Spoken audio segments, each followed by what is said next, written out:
then before I sign off, I'll just have a little bit of something controversial to say. Hey! Oh yes. Hey, don't go anywhere.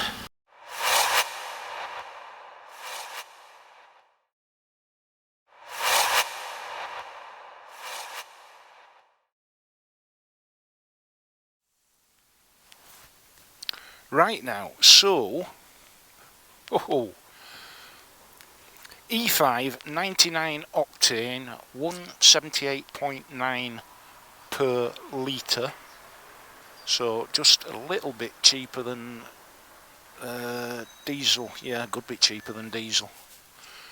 And it's taking 15.71 litres, and that's cost me 28 quid. Jeez. Hey, 28 quid to brim a motorcycle with a 24 litre tank that already had 9 litres in it, give or take. So we can calculate, can't we? Or we can get an idea of the MPG on this bike as follows. I'll show the right. When I last filled up, we're at 95 miles. That's right, I've done 95 miles and I filled up. So 282.5 less 95, 282, 182, 187.5. That's right, 187.5 miles has been achieved with 15.71 litres of fuel. I think that maths is right. I'll do the calculations later.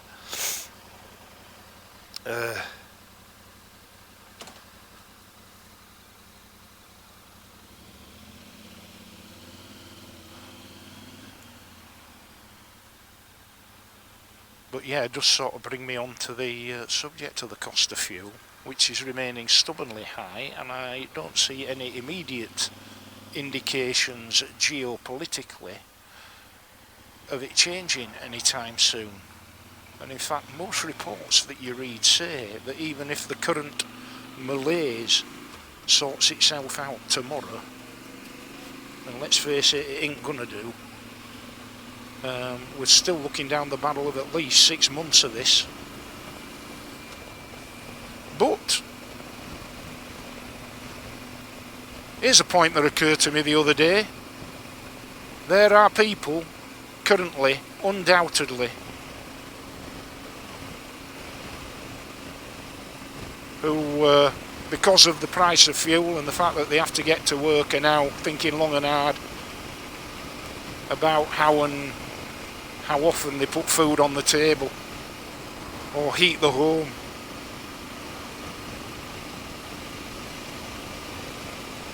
Because their own transport's essential for work.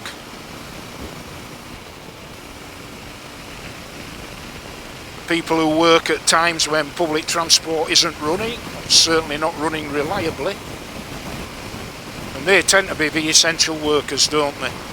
So, as I've said before, and I make no excuse for repeating it,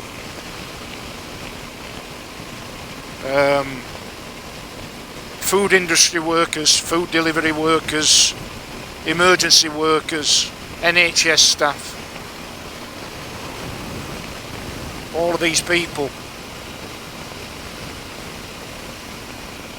that keep the country running,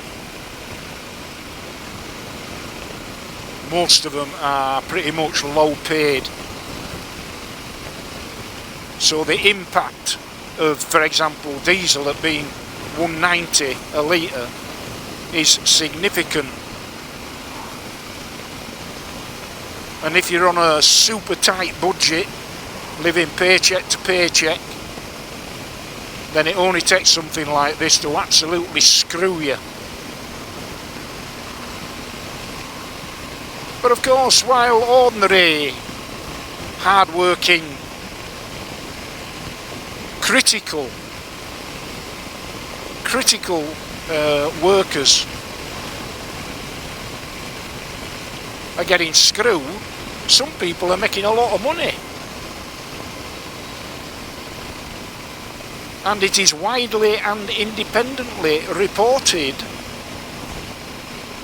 that certain trends have emerged in the stock markets.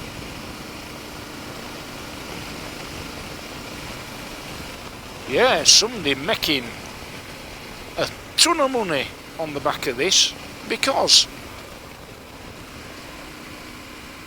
it is widely reported there have been some shenanigans.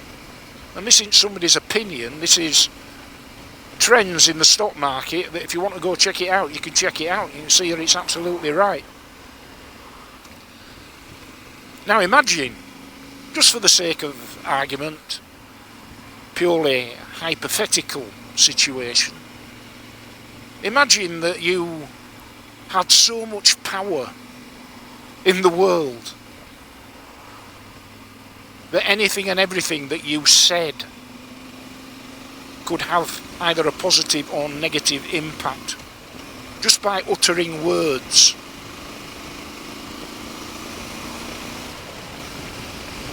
And suppose, purely by chance of course, that if you said something that was about to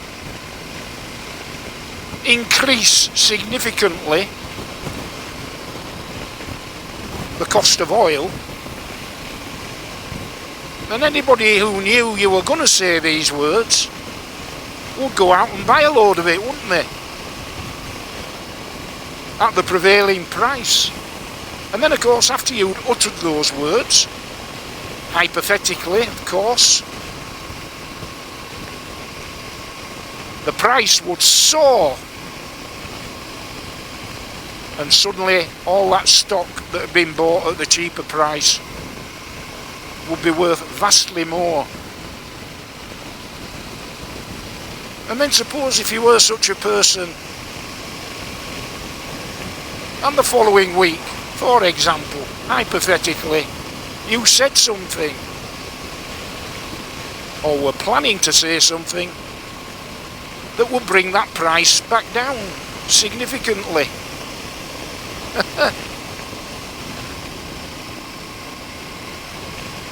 And you communicated that fact to other people,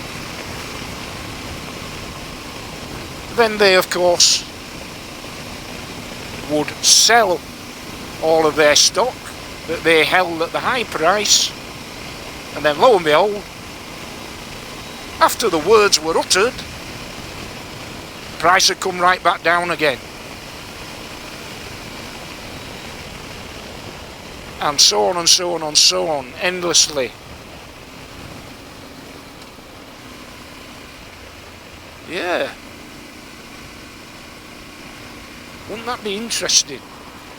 Especially if you always made those announcements on a Friday, just before the stock market was about to close. Ooh, hey. I'm not doing politics, of course, because I'm speaking purely hypothetically.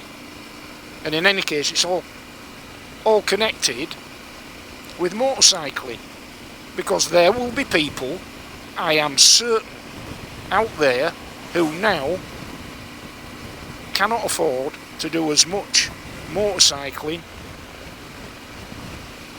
as they did before all of this kicked off. There are bound to be people on tight budgets who are having to do less riding now because of the cost of fuel.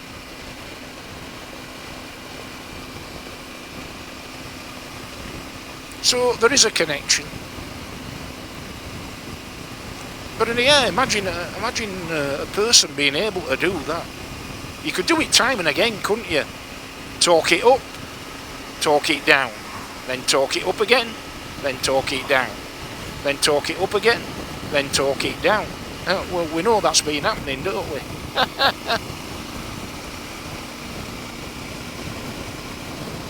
But of course, any person that did that would be a very cruel, inhumane, corrupt, greedy,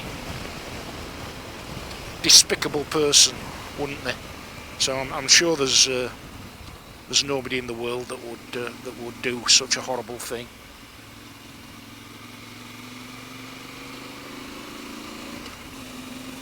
Anyway, oh bloody hell, strong whiff of cannabis there. Where did that come from? Anyway, I'll leave it there, because I'm sure I'll end up getting a load of slaver in the comments. But what I will always say is, if I dare to offer an opinion, I will make sure it can be backed up by verifiable facts. And all I ask is that if people come back to me with a contrary argument and tell me I'm talking shite, then absolutely fine, but return me the favour. Make sure you back it up with facts. That's all I ask. You can disagree all day long. Really you can. That's healthy. I'm not always right after all. But yeah, all I ask is, if you're gonna get on my case and give me an hard time and tell me how wrong I am, then if you back it up with verifiable facts from reliable sources that can be checked, I'll accept it all day long. And if you can't, I won't. Woohoo!